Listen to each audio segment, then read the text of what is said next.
What's going on, everybody? Welcome back to another episode of 30 Minutes of Hell. I am your host, Brandon Baker, joined by Joey Jackson and Matt Jackson. We've got some more Razorback basketball to talk about. We're coming up to the end of the season. NCAA tournament talk is hot. It is March. Hogs went 1-1 this week. We're going to get into our thoughts on those games and kind of what's coming up to end the season and what needs to happen for Arkansas to go into the postseason on a high note and get into the big dance. First, quick reminder, we are brought to you by the Field of 68 Podcast Network. You can find us on YouTube, on Twitter, wherever you get your podcasts. Please like, subscribe, share the podcast. It really helps us out. But let's get right into this. This week, Arkansas had probably their worst game of the season, easily their worst half of the season, probably one of the worst halves in all of college basketball this season when they played South Carolina. Scored 14 points in the first half of that game.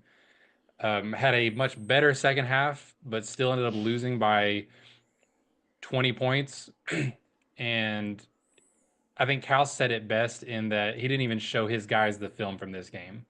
This is just one of those that it wasn't your night. You take it for what it is and you move on. And I think they did that pretty well.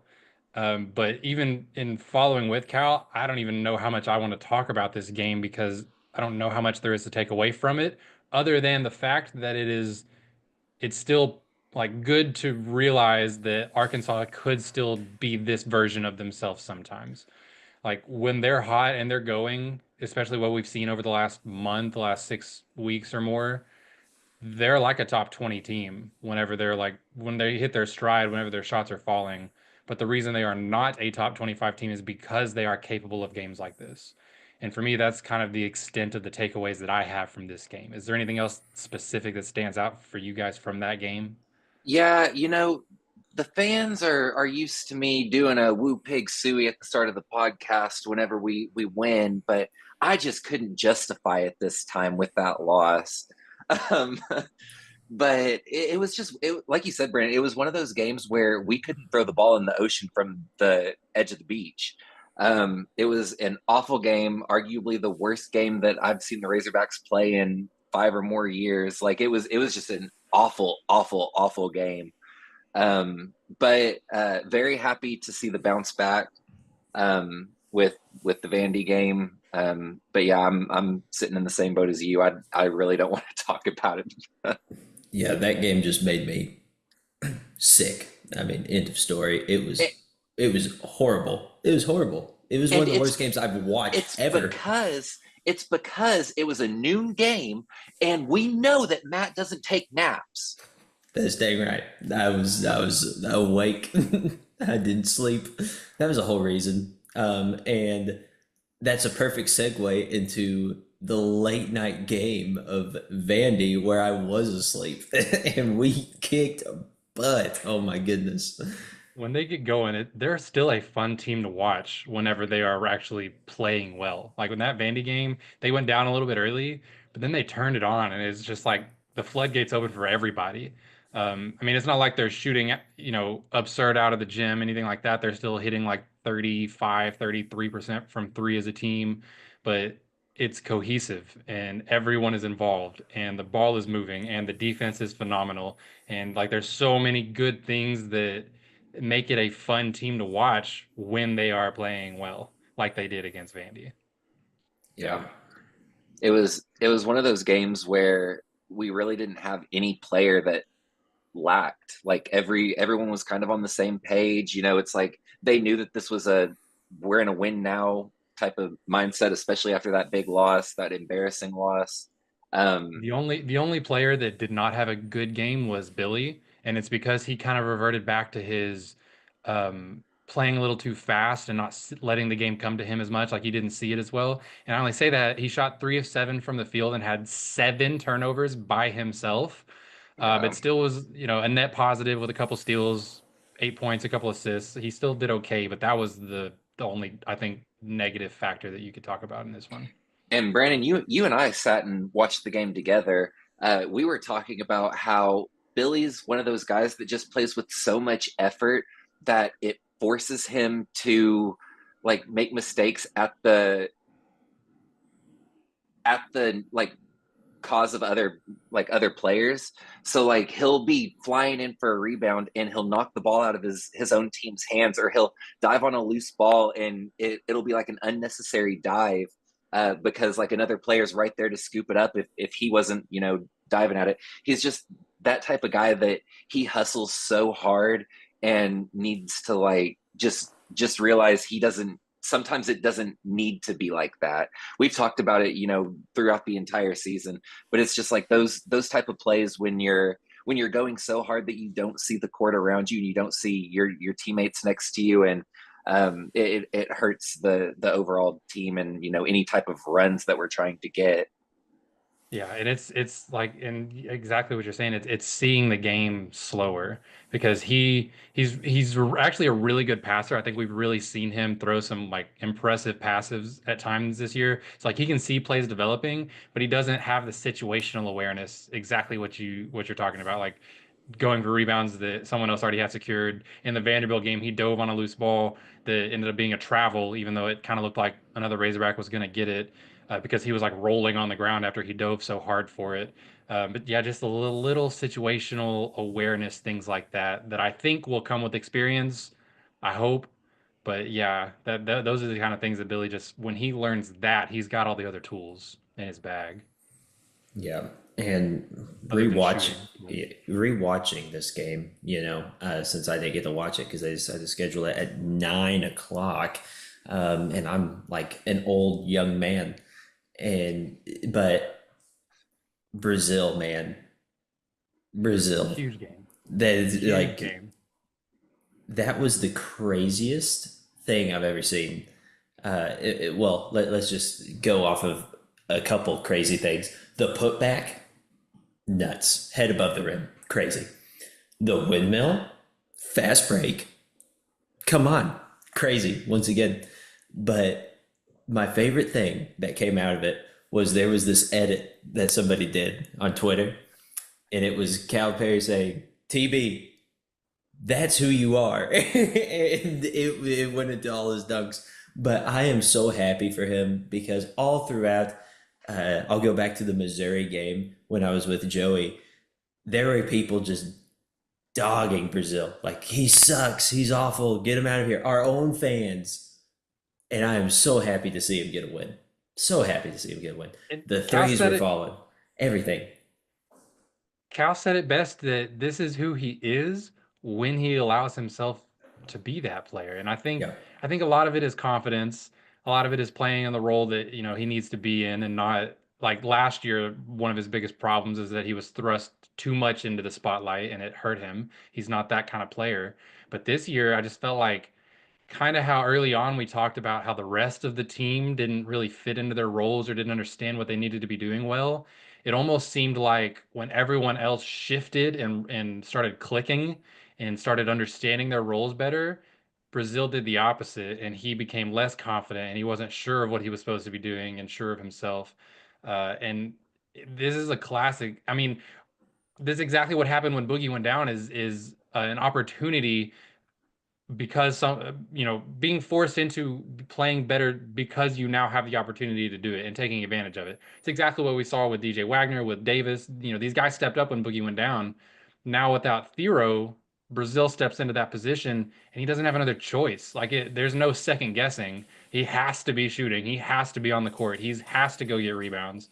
There's no questioning what his role is at this point because there's only 5 roles available and 6 players to fill them, right? Right. There's no other choice. I keep saying that, but I think that has allowed him to just play freely. Like we see who he is now because he's not thinking about it. He's Yeah. confident. He's just playing. And that's the thing, Brandon, is he was not second guessing himself. This is the first time we've seen it in the last 2 years where he's not playing hesitantly. He's getting the ball, he's putting up the three, or he's, getting the passing lanes, getting tip outs, running, getting dunks. He's not taking that time to think, okay, is this what I should be doing? He's just doing it. And that made the world of difference in the Vandy game.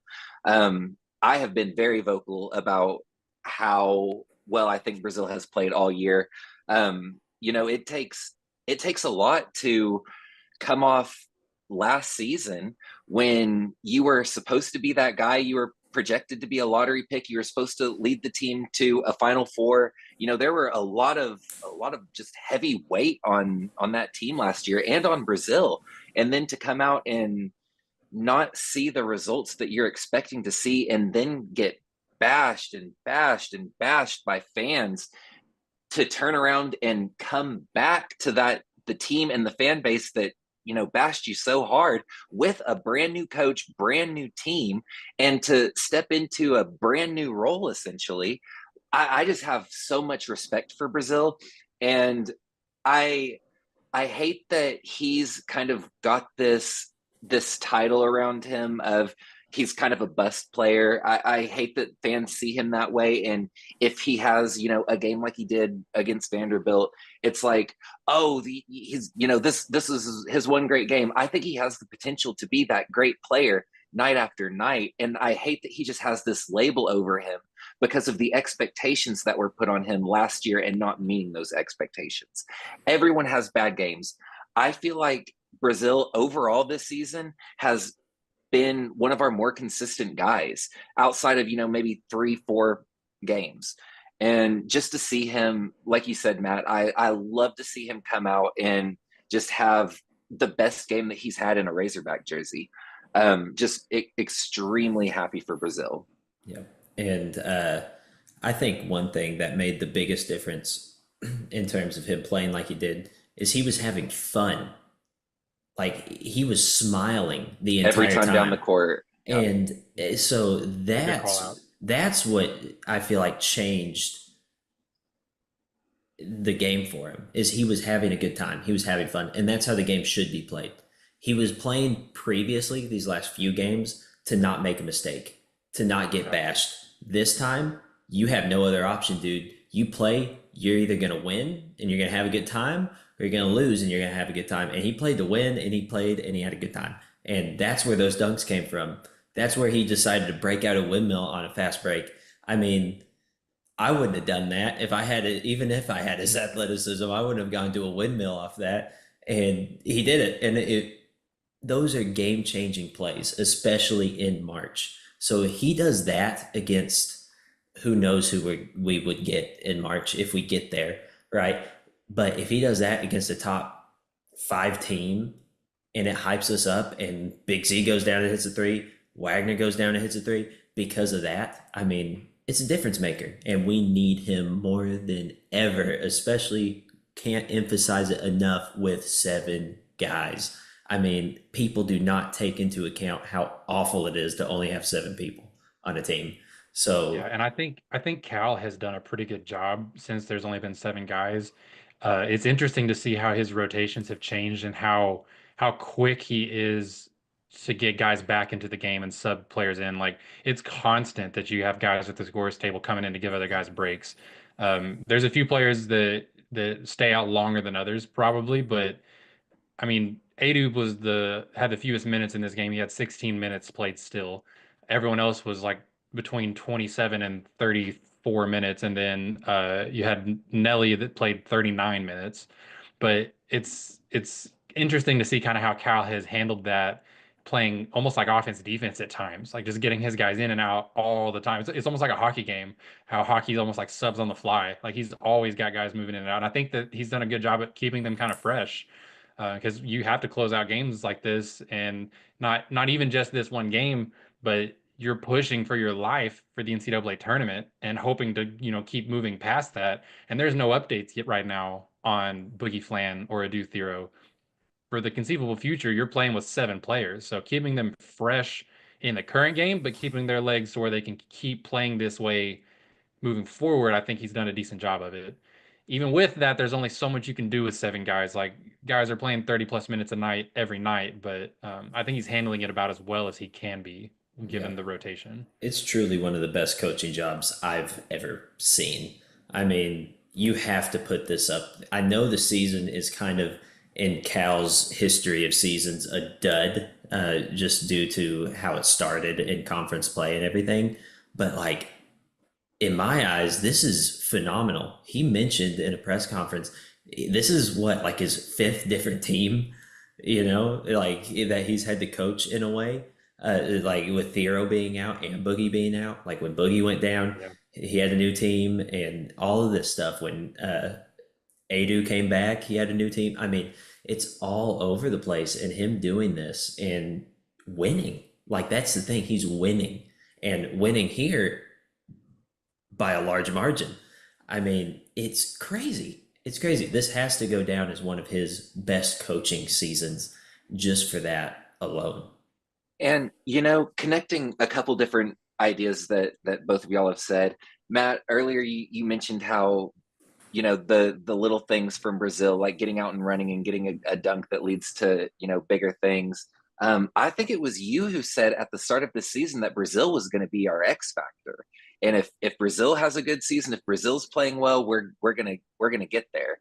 And connecting that to just how well Cal has done this year, and just a testament to who Cal is as a coach. I think that's why we've seen a different Brazil this season. I think that Musselman gave up on Brazil last year. I think that after the first couple games when we saw that he wasn't living up to what he was supposed to be, I think that Musselman kind of wrote him out. And I think that Cal has been working all year to build him back up to the player that we know that he can be, that Cal knows he can be, that Brazil knows he can be.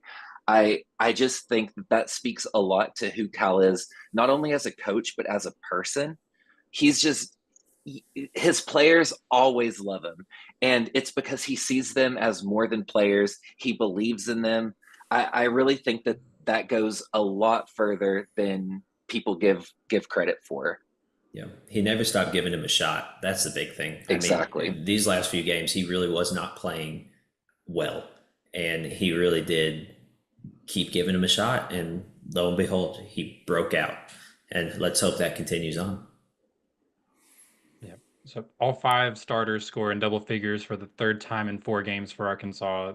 They're still clicking. They're shooting well as a team. Their calling card has been defense throughout this whole stretch, and it's still there, even losing one of their best defenders in Thero. They are still trending the way that they need to be trending heading into tournament season. The loss to South Carolina puts a big blemish on the resume coming down the stretch, but I don't think it's big enough to keep them out. But I'm gonna get into that a little bit more about what they need to do to end their regular season and how the SEC tournament kind of factors into the big dance. But first, we're gonna take a quick break, and then we'll come back with some tournament talk and a Mississippi State regular season finale preview. So we will be right back. As you guys know by now, we've partnered with BetMGM this season. We'll be using BetMGM lines to make all of our picks, and we'll have special offers for the listeners and the viewers of the Field of 68 as we all get ready for the best month of the year, March Madness. If you haven't signed up for BetMGM yet, you can use the bonus code FIELD150 and you will get $150 in free bets on your first wager with BetMGM, regardless of whether or not you win that first bet. Here's the best part. All you need to do is deposit and bet $5 of your hard-earned money. This is how you make it work. Download the BetMGM app and sign up using the bonus code FIELD150. That's FIELD150. Deposit at least $5 and place your first wager on any game. You will receive up to $150 in bonus bets regardless of the outcome of your bet. Just make sure you use that bonus code FIELD150 when you sign up. And remember, BetMGM is now available in one wallet in select states. As a New Jersey resident, this is super convenient when I have to go cover games in Philly or New York, which happens quite a bit. When you cross state borders, you just log into your existing account and fire away. You don't have to create a new account in each state. It's easy, it's simple, and it's clean. And most importantly, we have some fun stuff coming up for the conference tournaments and for the NCAA tournament. Bet insurance tokens, college hoops odds boost, and my personal favorite, a nice little parlay boost here and there. So download the BetMGM app and sign up today. Big news, guys. I am thrilled to announce that we have partnered with Autograph, a company founded by the GOAT himself, Tom Brady. The Autograph fandom app gives you access to the best college hoops content, fan contests, and exclusive rewards like discounted tickets, all for doing the things that diehard fans like you already do. following your favorite team in the news and listening to podcasts just like this one. When Tom, and yes, I am calling him Tom, we're on a first name basis these days, co-founded Autograph, he had one mission in mind: change the fan experience for the better. It works like this: you get all of your college hoops content you want in one place. You get articles from your favorite writers, pods from your favorite hosts, contests from your favorite creators, all on the feeds and the sites that you already enjoy. But instead of having to go to all these different places, it all comes to you in one spot: the Autograph fandom app. But here's the best part: the more content that you consume, the higher you rank in the app. As you consider to level up in status on the app, you can unlock unique rewards curated exclusively for you. So download the free Autograph app in the App Store and use the referral code F68, that's F68, or tap in at the link in the description below or in the podcast app of your choosing to start earning points for doing something as normal as listening to this very podcast. All right, up first, Arkansas closes out their season on Saturday with another noon morning game against Mississippi State. Currently ranked number 25. They're around number 30 in Ken Palm in the net rankings. Pretty good offense, a well-rounded team. They are currently 2-2 when they play in games that tip off before like 1 p.m. Arkansas is 0-3 in those games.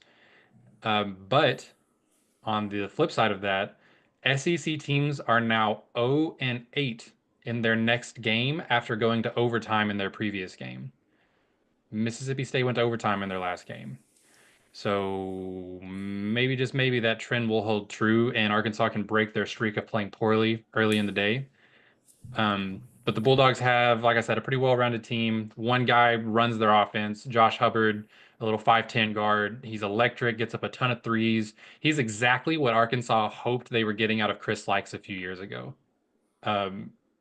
A really good free throw shooter, gets up 9 threes a game, 35% from long range, over 18 points a game. I mean, he is the engine that drives this team.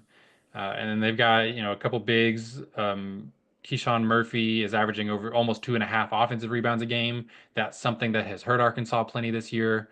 Not as bad lately. I think they've done a better job of shoring up the rebounding in general. But that's definitely something to watch, is Mississippi State's ability to play hard, get offensive rebounds, because they kind of have that game plan similar to a little similar to how Texas A&M plays. Not the same style of defense, but in the sense of they have that one guard that's going to get up a ton of shots, and everyone else is going to play hard, and they're going to get some offensive rebounds. They're going to, get some looks because he draws so much attention defensively. But just kind of that style of offense where they've got, the one guy that's the focal point and everyone else just fills their role pretty well. Beyond that, Arkansas is firmly on the bubble for the NCAA tournament. I think Lunardi currently has them as the last team with a bye, meaning that they would not play in the first 4 games in the Wednesday night games. But a loss here definitely puts them there. Depending on how the rest of the bubble shakes out, it could put them all the way out of the tournament. You need to win this home game to stay alive. I think if you win this, there's no questioning. There's no putting it in the hands of the committee. You win this game and you're in. It's as simple as that. If for whatever reason they don't, looking ahead, I'm always a big proponent that the SEC tournament or conference tournaments in general don't usually hold a lot of weight when it comes to the NCAA tournament unless you really dominate it. Like, unless you're winning like 3 or 4 games in the conference tournament, and obviously if you win it, it's an automatic bid. But like, just winning 1 game in a conference tournament doesn't usually carry a lot of weight for the NCAA tournament. However, thinking about it this year, with the SEC like potentially putting 11, 12 teams into the tournament this year, that first day of games is going to feature teams ranked number 9 through number 16 in the SEC. So if Arkansas goes into this as, number 10 or let's say they go into it as number 11 and they're playing the number 14 team in the SEC first, that's kind of a bubble team, right? Or like if they go in as number 12 and they play the number 13 team, it could be Arkansas versus Oklahoma for a shot at the tournament. Like, the SEC has 4 bubble teams right now between Arkansas, Texas, Oklahoma, Georgia. I think Georgia is currently ranked the highest out of the four, and then Arkansas and Oklahoma are pretty close, and then Texas. But any of those four teams, anything can happen over this last Saturday, and in that first round of the SEC tournament. I think it holds a lot more weight this year than it usually does just because of who you are playing. Like giving yourself another win head to head versus these teams, another loss on their resume, it could be a game changer for getting into the tournament. And again, I don't think it matters as much if Arkansas beats Mississippi State, but if they don't, I mean, they still have a huge opportunity in the SEC tournament, is my point. Because I think it does hold more weight this year. Even just winning one game, winning two games could get you into the tournament from your conference tournament when I don't think that's always the case year over year. Yeah, I kind of have a gut feeling that we're gonna be wanting a lot of wins in the SEC tournament. I feel like Mississippi State is just so well rounded, and it's just another one of those games, just like South Carolina. I think that's where I'm getting the gut feeling is because we play a hard fought game against Texas, then we go and throw a dud. And I think that had a lot to do with maybe some fatigue. I mean, shoot, overtime game, and then you go to South Carolina and have to play the same guys, no rest, just get it out there and go. Yes, we beat Vandy pretty good, and we're coming back home, but it's still those seven guys, and it's still going to be tough on their bodies. So maybe that's where I'm worried about it.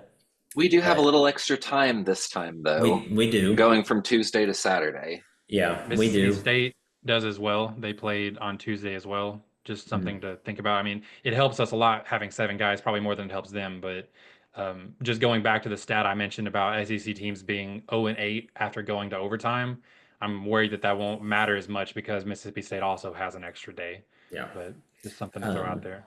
but also, Brazil's confidence is up. The team's confidence is up. Let's get us a win so I don't have to sit and worry about the SEC tournament. I think you're right, Brandon. I think it does hold a lot more weight just because really how good the SEC is, and also the fact that us and Oklahoma and Georgia and Texas are all kind of iffy.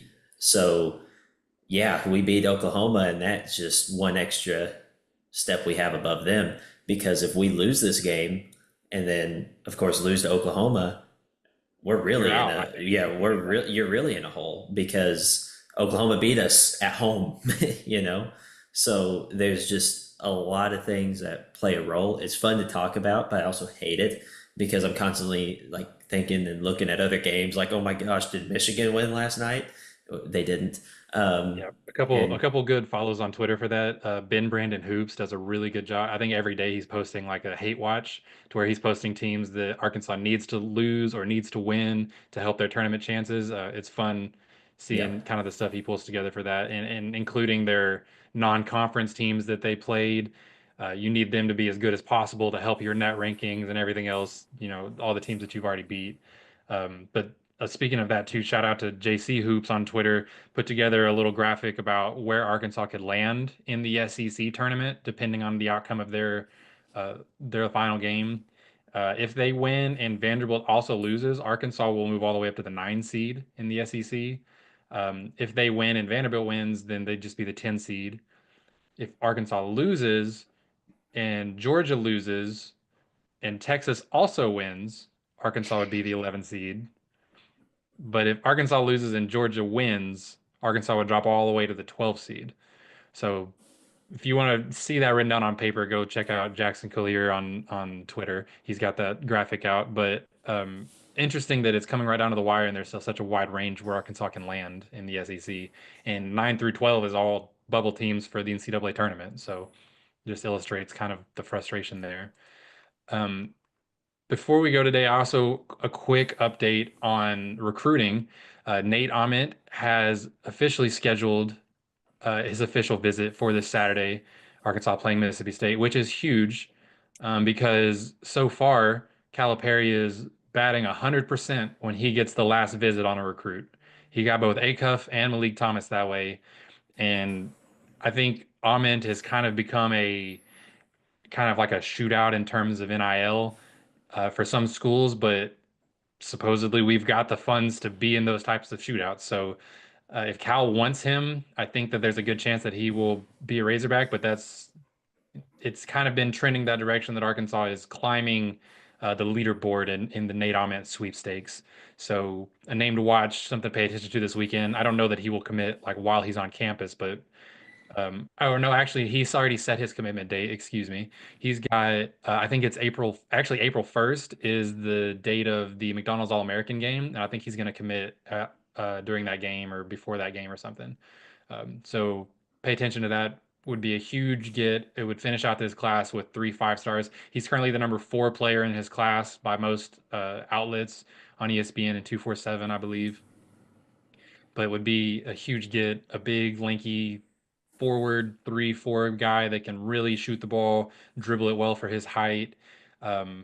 He's not Kevin Durant, but he plays that style of basketball, that lanky, like a Brandon Ingram type player, where he's just a scorer, but he's tall and plays that 3 4 position. So it'd be really fun to watch him play for the Hogs if they do get him. But anyway, it's just a quick recruiting update. Get ready to But learn that's Woo all. Pig, baby. Yeah, I'm looking for it. Get ready to learn it. But that's all we've got for you guys today. Arkansas, I mean, it's March. Their tournament starts now. Win and you're in. One more regular season game and then the SEC tournament before things get serious, before they finish their season, hopefully in the big dance. We'll just have to see how they do this Saturday and how they can bounce back in the tournament. Quick reminder, we are brought to you by the Field of 68 Podcast Network. You can find us on YouTube, Twitter, wherever you get your podcast. Please like, subscribe, comment, share, review, whatever it is you do. It really helps out the pod. It really means a lot to us, especially if you enjoy listening to our content. It really helps us grow and keep doing this. So thank you for that. I have been your host, Brandon Baker, joined by Joey Jackson and Matt Jackson. And as always,